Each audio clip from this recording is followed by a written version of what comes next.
Hey guys, just wanted to continue our discussions on Chapter 5, Section 2 regarding what's going on with the colonists and the British. The colonists are British, but it looks like the king and Parliament are trying to have a little bit of control over their colonists, and the colonists are not digging on it. We left off with, after the French and Indian War, there was still a lot of Native Americans in that frontier land. Colonists were trying to move out into that frontier land, and the king and parliament said nope, and they issued the proclamation of 1763, which said no one can move into that area. And they did that because they didn't want to have to spend the money to protect these settlers moving into this new land where they knew that there were going to be Native Americans. So it was costing them too much money.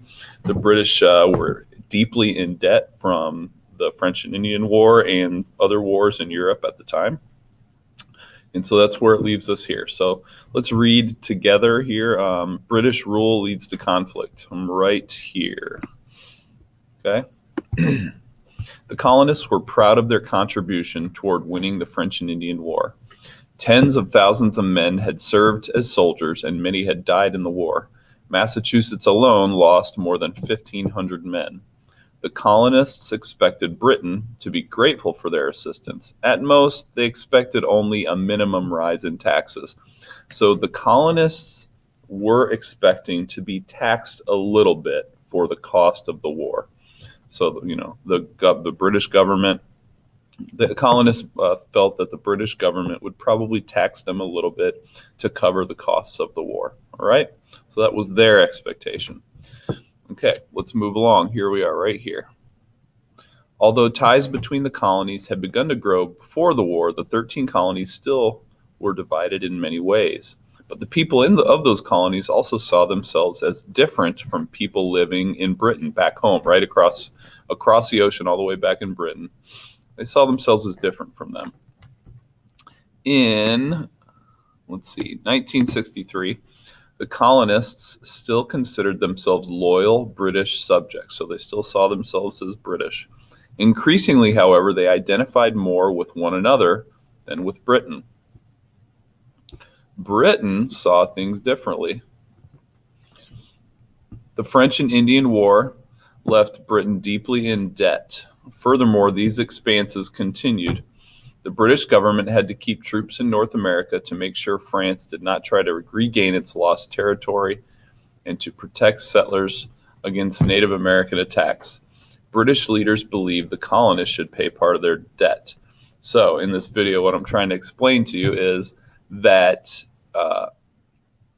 the British felt like they really spent a lot of money trying to help the colonists during this French and Indian War, and the colonists should pay that. And how are they going to do that? They're going to tax them.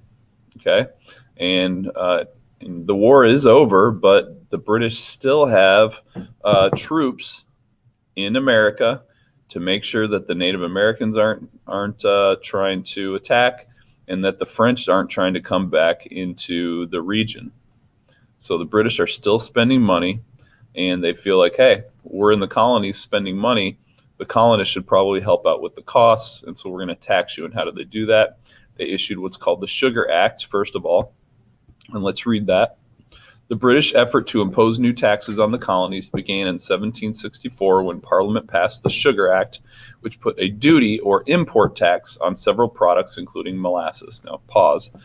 Do you know what import and exports are?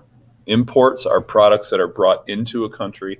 Exports are products that are sent out of the country. So what we're talking about here are imports, products that are brought into the country. And so the British said anything that's a sugar type of product that is going into the colonies, we're going to tax it, which means the British are going to charge a little bit extra towards that product, and that little bit of money on those sugar products is going to go to the British government. Okay. And one way that people got around that was trying to smuggle goods in, kind of like hide it in their ships and secret compartments, and so that it wouldn't get taxed.